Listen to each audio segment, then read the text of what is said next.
Good morning, everybody, and welcome back. I hope you enjoyed your weekend. I certainly did. This time it was one of contrasts, where we went for a great walk on Sunday. You know how wet it was, so that wonderful feeling when you got back of having had a nice walk, you're sopping wet, but very quickly you're lovely and dry and looking forward to your Sunday lunch. So one of contrasts.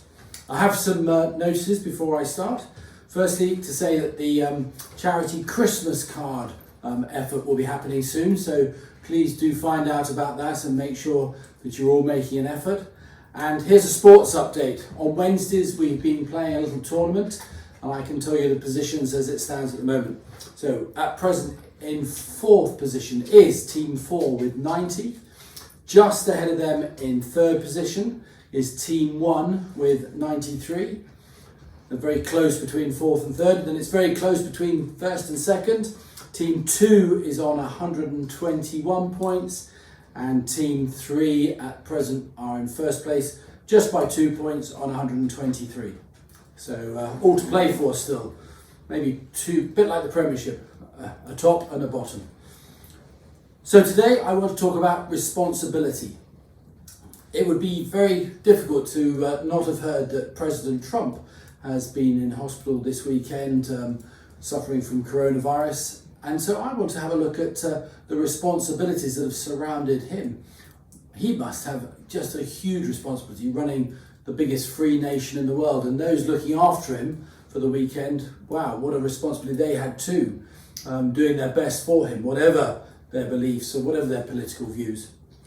We all have responsibilities. Let's slowly work our way down the chain. So let's have a look at our own NHS. They have the health of the nation literally in their hands at the moment, having to deal and manage with the growing number of cases. Doctors and nurses, the track and trace people as well, they're all part of playing their role in the national effort. Now, we too, as individuals, have our responsibilities, and we too must play our role, however old you are, however old you are. So I'm hoping that you are paying attention to making sure that you are washing your hands, covering your face at appropriate times, and maintaining your social distance.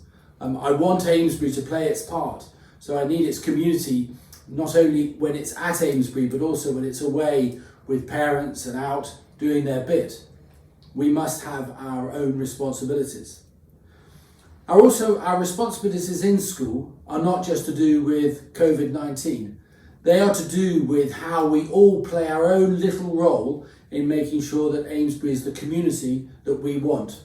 A kind, friendly community where people can get on, they can do their work, they can look at the interests that they enjoy, and they can do this without others either being unpleasant to them or in some way saying that the person who they are is not that right person. We all have our responsibilities.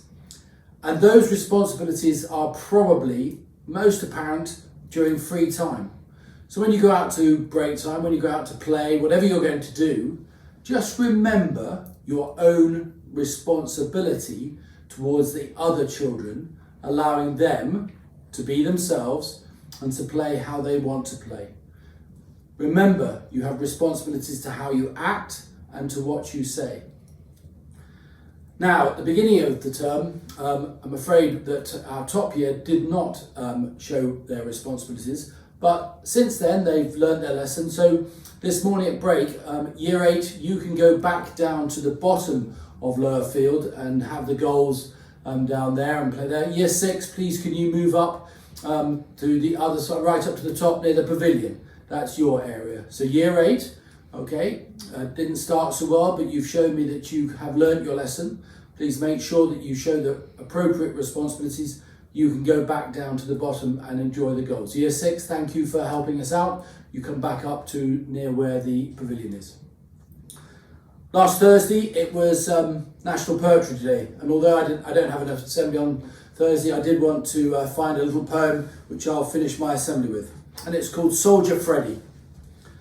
Soldier Freddy was never ready, but Soldier Neddy, unlike Freddy, was always ready and steady. That's why, when Soldier Neddy is outside Buckingham Palace on guard in the pouring wind and rain, being steady and ready. Freddie is home in Beddy. Thank you.